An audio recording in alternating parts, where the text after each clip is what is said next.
The speaker has repeated several times what thought is, but each time when we talk about it, you discover something new. Unless you do it together. Not merely listen to what the speaker is saying. If you are doing it together, then you will for yourself discover the truth and the significance and the limitation of thought.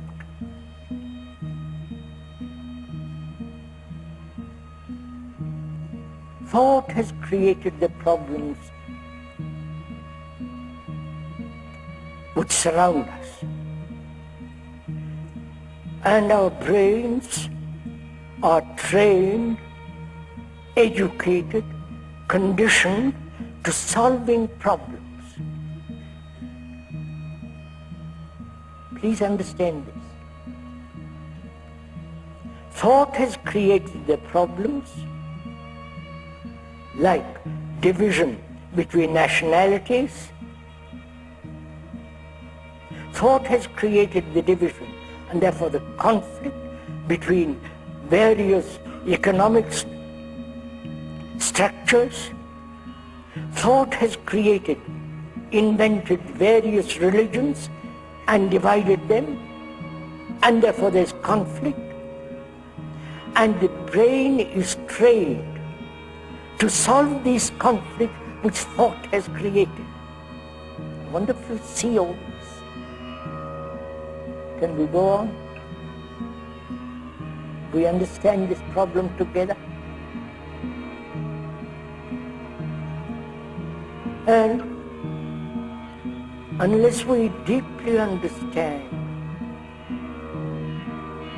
the nature of our thinking, the nature of our reactions, which is part of our thinking, and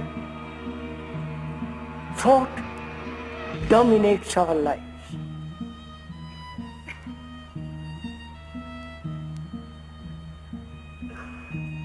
Whatever we do,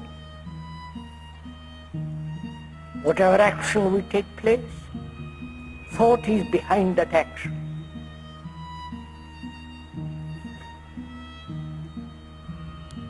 Every activity, whether it is sensual activity or intellectual activity or merely biological, physical activity, thought is operating all the time.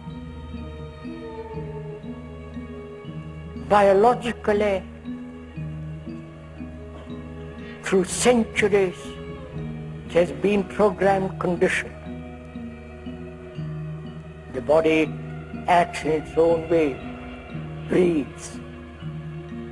But the brain, which has evolved through millennia upon millennia, that has been programmed to a certain pattern,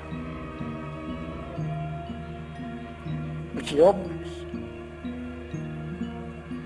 If you are a Catholic or a Hindu or whatever it is, you repeat it over and over and over again. And as we asked the other day, what is thought? Why has thought become so extraordinarily important in our life? Is there an action which is not born of thought?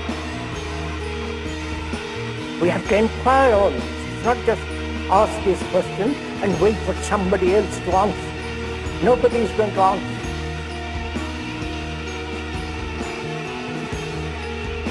And if you put the question to yourself and are serious in the question, you will break the pattern. I'll show you as we go along. Speak will go into it. Thought is the movement of time. I go very carefully Please let's go together. Thought is the movement of time and space, which is, thought is memory, the remembrance of past things. Thought is the activity of knowledge. Knowledge which has been gathered together through millions and millions of years and stored as memory in the brain.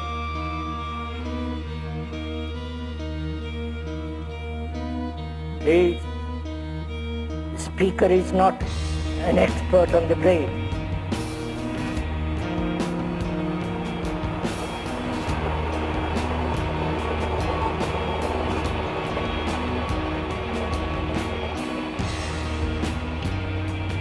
But if you observe your own activity, you will see that experience is the basis of our, and knowledge is the basis of our life.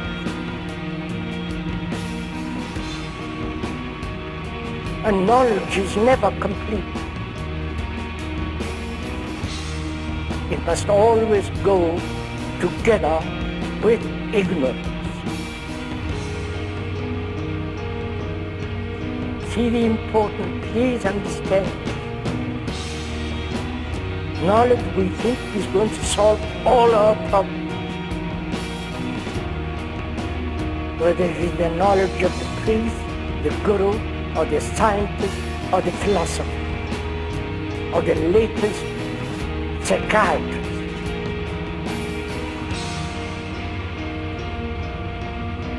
But we have never questioned whether knowledge in itself, not about something, understand the difference? Whether knowledge in itself can solve any of our problems, except perhaps technological problems. So we must go into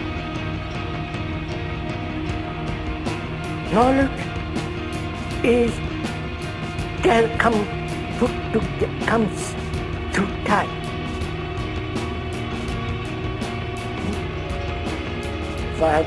If one has to learn a language, you need time. If you have to learn a skill, you need to have time. If you want to drive a car efficiently, you have to learn about it. That requires time.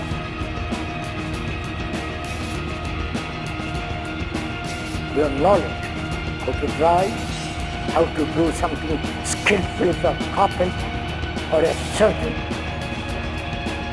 or to put together a computer, must have knowledge, which means time. That same movement, which is movement of time, is brought over to the psychological field. There too we say, I must have time to learn about myself. I must, in order to change myself from what is to what should be, I must have time. The same activity as in the technological world, we brought over that same movement into the psychological world. You're following all this? Which means that time is a great factor in our life. The tomorrow, the past, and the future, and the present. Right? So, time is thought.